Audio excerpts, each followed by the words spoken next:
Olá, gente, a paz do Senhor, graça e paz, shalom. Bom dia, boa tarde, boa noite. Estou aqui com mais um vídeo para uma reflexão para nós. Mas antes de iniciar esse vídeo, quero pedir para vocês, meus irmãos e minhas irmãs, que compartilhem esse vídeo com outras pessoas. Dê o like. Se você ainda não é inscrito, meus irmãos, se inscrevam nesse canal, porque o meu objetivo nesse canal com Jesus é que a palavra de Deus venha a ser falada para as pessoas, que a palavra de Deus venha a servir de refrigério para os corações das pessoas, porque eu estava observando que nós estamos vivendo em um tempo tão trabalhoso. Saiu uma nova pesquisa hoje sobre ansiedade, hoje não, uns dias atrás, sobre ansiedade e depressão, e aonde o Brasil está colocado. O Brasil está num... Deixa eu ver, até esqueci se é o país que mais tem pessoa com ansiedade do mundo, ou é segundo lugar, por aí assim. E está uma situação tão difícil, e muitas das vezes nós estamos esquecendo de olhar para a palavra de Deus, né, gente? E às vezes nós queremos levar a palavra, tipo assim, não, irmão, aquele cuidadinho, mas hoje eu quero trazer uma palavra que seja assim, essa palavra é um confronto para nós. Por isso, prepare aí dessa palavra, ela é um confronto para os cristãos, porque ela foi feita para os cristãos. Porque quando ela foi colocada aqui, foi para aqueles que lê Bíblia, que quer conhecer o sobrenatural de Deus. E às vezes lê e deixa de lado. Por isso vamos ler e refletir sobre isso. Provérbio, capítulo 6, o versículo 16 ao 19, que diz o seguinte: Existem 7 coisas que o Senhor Deus detesta e que ele também não tolera.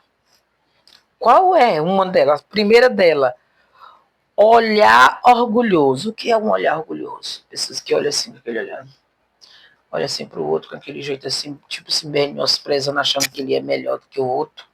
Vocês já viram crente assim? Tá assim, né, irmãos? Pois é. E a gente tem que ter cuidado para a gente também. Eu tenho que ter cuidado para mim também não ser assim. Não é isso? Mas tá assim, ó. Crentes orgulhosos, crentes achando que ele é o melhor do que todo mundo, e faz alguma coisa aqui e é outra ali, mas acha que eles são o bam, bam, bam. Pois é. E Deus não tolera. Ele abomina. Agora imagine. Deus abomina esse tipo de gente. E outra coisa que eu acho interessante é que as pessoas vivem com essas atitudes, mas ainda usa ainda a placa de crente. Mas como se Deus abomina? Se Deus rejeita pessoas que é orgulhosa, pessoa orgulhosa, dura, pois é. Felizmente as igrejas estão cheias. Aí ele entra no outro, a língua mentirosa. Tem um vídeo aqui anterior que eu fiz sobre as mentiras. Analise, irmãos. Vocês já pararam para pensar, gente, o quanto de mentira tem surgido no meio do povo que proclama o evangelho, que quando pega o microfone, que quando tem oportunidade, fala do céu de glória. Vocês já viram muito, não é? Mas nos bastidores é uma vida de mentira, gente. Tá numa igreja uma vida de mentira, porque nos bastidores mostra a verdadeira farsa. É um mentiroso, é uma mentirosa, é um farsante. E tudo isso Deus abomina. E por que que estamos vivendo isso, né? Eu estava muito pensativa sobre isso, porque todo esse cenário que nós estamos vivendo é da gente pensar, a gente analisar, meu Deus, o que é isso? Senhor, que tanto fingimento é esse? É gente aí que vivia anos e anos uma vida de mentira dentro da igreja, falando em santidade, falando em pecado, que isso, pecado, e vivendo uma vida de pecado dentro da igreja. Um dia desse eu conversando com uma irmã, eu até disse assim, rapaz, Essas pessoas que vivem com essa vida de mentira e quando às vezes pega o microfone, ainda larga o pau ficando mentindo. Se Jesus fizesse assim, do mesmo jeito que fez lá com Ananias e Safira, meu Deus, eu penso, Jesus, por que tu não faz de novo? Porque, gente, tá horrível. É uma mentirada nos púlpitos das igrejas. A gente abre, vai ver uns vídeos, meu Deus, que tanta mentira. Que é isso? A verdade precisa ser vivida, não é só na fala, é nas atitudes. O que eu falo, eu preciso viver isso aqui. O meu povo precisa olhar para mim e eles testemunhar de quem eu sou em Cristo. Não é isso, gente? Mas a mentira tá. É tanta mentira. Um dia desse eu vi meu pastor dizendo: gente, é tanta mentira, tem gente que mente que dá bom dia ao jumento. Isso é engraçado, isso aí. Outra coisa, mãos que matam gente inocente. A mente que faz planos perversos, pés que se apressam para fazer o mal. E testemunha falsa que diz mentira. E a pessoa que provoca briga entre irmãos, entre amigos. Quem provoca briga. Como é que nós estamos vivendo hoje? Como é que vive as igrejas hoje, as panelinhas? É uns grupinhos, se reúne no lugar de se sentar para falar sobre o reino de Deus. Aqui me lembrei, falei de panelinha, me lembrei daquela passagem que eu estou esquecida, que quando aqueles homens que estavam no caminho de Emaús, que quando Jesus estava lá, ele estava exatamente fazendo o comentário dos acontecimentos que tinham do sacrifício de Jesus e do que Jesus, que fizeram com Jesus. E aí Jesus ali aparece no meio deles. Aí eu pensando assim, se todos fizessem, como quando se reunisse, fizesse comentário de Jesus, do sacrifício de Jesus, da ressurreição de Jesus, da ascensão de Jesus e da volta de Jesus que ele prometeu que ia voltar, será que nós não estávamos vivendo um mundo diferente, igreja diferente, uma união, os irmãos amando uns aos outros? Mas os irmãos estão vivendo assim. Irmãos, entre aspas. Mas os irmãos estão vivendo assim, gente, assim. Eles acham que eles estão certos e eles esquecem que as pessoas ao seu redor têm o mesmo direito diante de Deus que eles. E muitas das vezes nós estamos com pedra na mão para apedrejar o próximo. E aí, por isso, muitos estão saindo da igreja, muitos estão deixando de congregar, muitos estão perdendo o desejo de estar vivendo aquele momento de comunhão. As pessoas falam assim, o desigrejado. Eu tenho o meu ponto de vista sobre os desigrejados.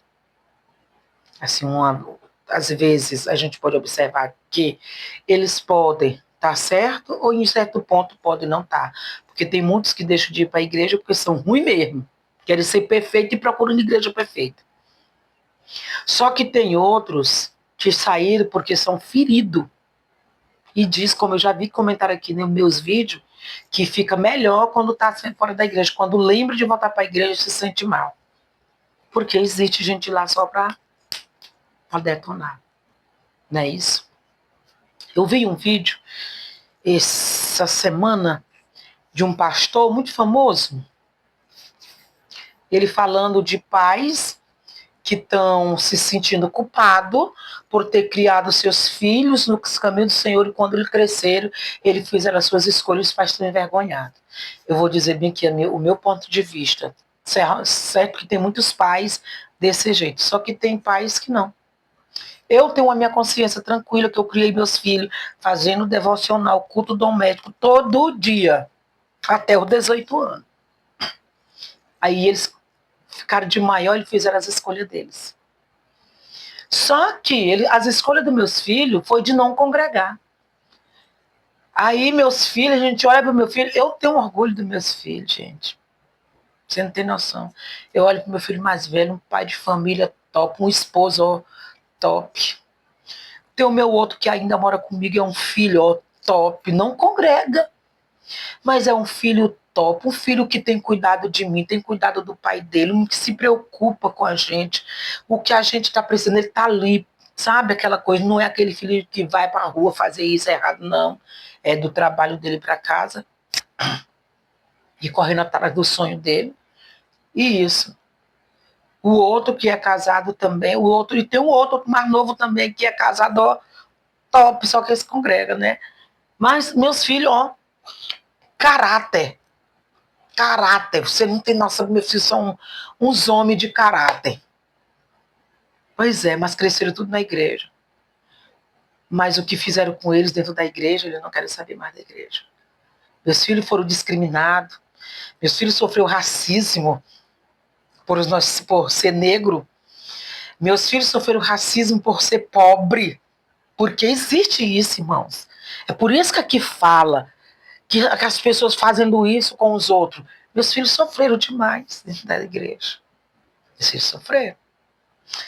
Meus filhos são quando eles cantam. O mais velho aprendeu a tocar bateria com excelência, sem fazer aula de bateria. Meu filho era um professor da EBD, ó. E ele dava aula junto comigo quando a gente congregava junto. Hoje, meu filho, nunca mais. Porque o que fizeram com ele machucou e eles não aguentaram. Ele disse: eu prefiro sair, mãe, que ficar no meio desse povo hipócrita. Estou na igreja só de fachada. Foi isso que meus filhos chegaram quando disseram que não iam mais para a igreja. É desse jeito. Aí a gente vê pessoas que matam, pessoas que prejudicam, pessoas que causam divisão, levam mentira um do outro para separar. Às vezes, dentro da igreja, irmão, tem irmãos e irmãs que são aquelas irmãs de oração, amiga. De repente surge outra pessoa ali, e essa outra pessoa ela chega para causar divisão entre a irmã, levando mentira daqui, ó. Fulano é isso, fulano disse isso aqui sem ter falado. Aí o outro, fulano vem aqui. Aí vai causando, ó, divisão. Tô cansada de ver isso. Eu vou contar bem aqui um episódio que aconteceu uma época. Uma irmã chegou para uma líder dela e inventou uma mentira da outra irmã. E eu, vendo tudo aquilo ali, eu digo: irmã, isso não é verdade. Aí a outra: irmã, porque parece que foi tipo assim, uma coincidência de uma coisa que ela falou, aí bateu com a mentira da outra que levou para outra irmã. Eu digo: não, mas isso não é verdade. Aí passou-se muitos anos, bem uns 5 anos, aí foi que foi descoberta a mentira. Mas a gente não pode nem chegar e dizer: olha, eu quero mentir, porque senão, olha, tá puxando só que tá defendendo. Né? Pois é isso que acontece dentro da igreja. Esse grupinho. E a Bíblia fala, a Bíblia condena. Esses grupinhos, eles fazem plano para matar os inocentes. Esses grupinhos, eles fazem plano para fazer o mal. Esses grupinhos, eles se programam para ser testemunha falsa. Isso aonde? Dentro da igreja. Dentro das igrejas. Agora imagine. É igual a Arca de Noé, cheia de bicho. É um povo que parece que perdeu o temor a Deus. Agora imagine, olha, se for observar, a igreja está igual a Arca de Noé. Pelo menos a Arca de Noé era cheia de bicho. Os bichos lá, aquelas horas todas fazendo cocô e aquela coisa toda. Noé e os filhos, a família aguentou porque era animal. E hoje, gente, nós estamos com animal racional. Nós somos animais racionais. E as pessoas estão fazendo coisa errada com os outros, levantando calúnia, difamação, e parece que não dói na consciência. Parece que estão virando um animal irracional.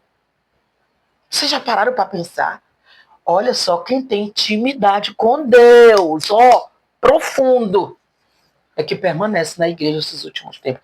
Porque quem não tem, permanece não. Quem vai fugir, vai sair do meio. E os que ficarem que não têm intimidade com Deus, que ficarem, são exatamente os que são usados, instrumento do bicho, para se levantar para jogar uns contra os outros. Jogando os outros contra aqueles que buscam Deus verdadeiramente. Quer ver? Observa, gente, o que nós estamos vivendo. As contendas dentro das igrejas, as fofocas, levando, ainda falam ainda, aleluia, eu vou pro céu. Qual é o céu? Eu imagino, irmão. Qual é o céu? Você, olha, você entrar dentro da igreja, a pessoa olhar para você já com a cara assim, ainda a minha igreja é daquela que saúda com a paz do Senhor. E eu gosto, e eu sou alegre, irmão, na igreja, sabe? Fala, Senhor, meus irmãos, mas aí eu tenho, mano. Aí vem ela. Já precisei isso aí. Aí eu faço de conta que não vejo nada. E no departamento que eu trabalho, quando eu olho tem uma que parece se me pudesse assim, me fuzilar. É ratinho. Pois é. Mas eu estou debaixo de uma palavra que foi ele que me deu. E ele também te deu uma palavra e você está debaixo dessa palavra e por isso você não vai desistir. Você vai continuar na caminhada, você vai prosseguir e Satanás não vai te parar. E nem aqueles que estão dentro da igreja sem temor a Deus também não vai te parar. Você vai continuar marchando na presença do Senhor. Quem olhar para você com um olhar altivo, orgulhoso, quem estiver caluniando você, quem está planejando mal contra você, você vai permanecer de pé. Se você vai ficar, as pessoas estão querendo te jogando contra um ou outro, preparando alguém para jogar contra você, você vai continuar de pé. Você pode perder amigo, pode perder quem for, mas a presença de Deus ela é essencial na minha e na sua vida. Por isso não abra mão, não. Não abra mão da presença de Deus e continue firme servindo ao Senhor. Mas eu acordo de cuidado com as panelinhas dentro das igrejas. Cuidado com as panelinhas dentro das igrejas. Ela é perigosa. Perigosíssima. Amém? Que Deus abençoe e até o próximo.